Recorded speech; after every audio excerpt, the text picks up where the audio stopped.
Hello friend, जय Shri Krishna, Radhe Radhe. Friend, रोज़ की तरह हम आज फिर एक नए क्वेश्चन के साथ आपके सामने आए हुए हैं। तो आइए इस क्वेश्चन को पढ़ते हैं और सॉल्व करने का प्रयास करते हैं। तो इस क्वेश्चन को सॉल्व करने से पहले हम आपसे एक छोटा सा रिक्वेस्ट करेंगे कि यदि आप मेरे चैनल पर नए हैं तो प्लीज़ मेरे चैनल को लाइक और सब्सक्राइब करना ना भूलें। तो आइए इस क्वेश्चन को करते हैं। ये क्वेश्चन बहुत ही मज़ेदार है। देखिए, क्वेश्चन जो है आपके स्क्रीन पे दिख रहा होगा कि 35/7 बटे 2 का 100%। एक तरफ ये पूरे बटे में संख्या है और इसका 100% करना है, 100%, और बीच में का भी दिया है।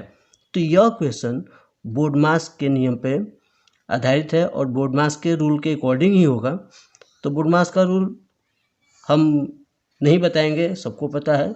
इस क्वेश्चन को हम डायरेक्ट करते हैं। तो देखिए, पहले क्वेश्चन लिख लेते हैं। 35/100%। तो आइए इस क्वेश्चन को अब हम आगे करते हैं। तो देखिए, यहाँ पे 35/7 है, तो इसको ऊपर का ऊपर हम भाग दे लेते हैं। तो 35 में 7 से भाग देंगे तो ये 5 हो जाएगा। क्या हो जाएगा? 5। 7 से 35 में भागे तो 7 पचे 35, बटे में 2 × 2 × 2। इसका जब गुणा करेंगे तो 2 से 2 में गुणा करेंगे तो ये 4 होगा, और फिर 4 से 2 में गुणा करेंगे तो ये 8 हो जाएगा। तो 4, ये टोटल 2 दूना 4 दूना 8, यहाँ पे 5/8 हुआ। का मतलब गुणा होता है। का मतलब गुणा होता है, तो हमने का के जगह पे यहाँ पे गुणा का चिन्ह लगा दिया। अब 100% होता क्या है, इसको लिखेंगे कैसे?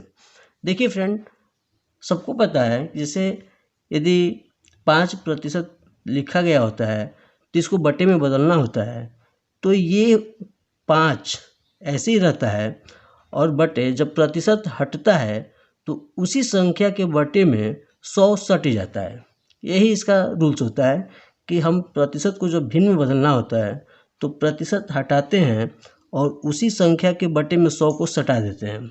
तो उसी तरह से यहाँ पे भी हम करेंगे। तो देखिए, यहाँ पे क्या है? 100, तो 100 लिखेंगे और प्रतिशत हटाएंगे। तो जब प्रतिशत हटाएंगे तो इसी संख्या के बटे में 100 को सटा देते हैं। प्रतिशत हटता है तो उसके बटे में 100 सट जाता है।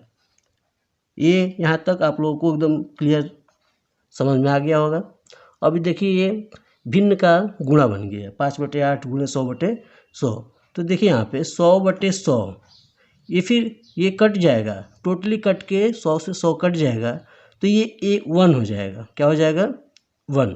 100/100 कट गया 1। तो 1 से 5/8 में गुणा होगा तो ये होगा 5/8। क्या होगा?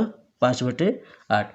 अब इसको हम दशमलव में बदलेंगे तो 5 में 8 से भाग देंगे, 5 में 8 से भाग देंगे। देख रहे हैं हम लोग कि ये 5 छोटा है, 8 बड़ा है, तो भाग नहीं जाएगा। जब भाग नहीं जाता है तो दशमलव ऐसे बढ़ा के यहाँ पे 0 हम लोग कर देते हैं। ये 50 हो गया। अब 8 का भाग जाएगा, इसमें 6 बार जाएगा। 8 का 6 गुना करेंगे तो 8 6 के 48 होगा। फिर घटाएंगे तो यहाँ पे 2 बचेगा। जब दशमलव लग गया है तो हम इसके पीछे 0 लगा सकते हैं। फिर इसमें 8 का 2 बार जाएगा, मतलब 8 का 2 गुना करेंगे तो ये 8 दूना का 16 हो जाएगा। फिर घटाएंगे, 4 बचेगा। फिर यहाँ पे 0 लगाएंगे, जब दशमलव गए तो 0 लगा सकते हैं। फिर यहाँ पे 8 बचे 40, 8 का 5 गुना करेंगे तो ये 40 होगा, और ये टोटली कट जाएगा, 0 0 यहाँ पे हो जाएगा। यानी कि 5/8 का जब हम भाग कर लेंगे, यहाँ पे इसका कैलकुलेट कर लेंगे तो क्या मिल रहा है हमको? 0.625। ये इसका आंसर। एक और चीज़ यहाँ पे होता है, ये भी जान लेते हैं। यहाँ पे भी छोड़ देंगे तो गलत नहीं है। दशमलव के तीसरे स्थान पे यदि 5 आता है, दशमलव के तीसरे स्थान पे यदि 5 आता है या 5 से अधिक आता है तो उसको 1 मान लिया जाता है। इस 5 को 1 मान लिया जाएगा और 1 मान के दशमलव के दूसरे अंक में उसको जोड़ दिया जाता है। तो उस हिसाब से ये हो जाएगा 0.63। देखिए यहाँ पे भी छोड़ते हैं, ये वाला आंसर भी, ये भी सही है और ये भी सही है, दोनों। यदि दशमलव के दूसरे स्थान तक की बात करें तो ये 0.63 होगा और नहीं तो ये 0.625 इसका आंसर होगा। तो ये दोनों आंसर राइट आंसर है, ये दोनों। तो आशा करते हैं कि इस तरह का क्वेश्चन जब भी आ जाए तो आप इजी तरीके से उसको कर लेंगे। थैंक यू, धन्यवाद।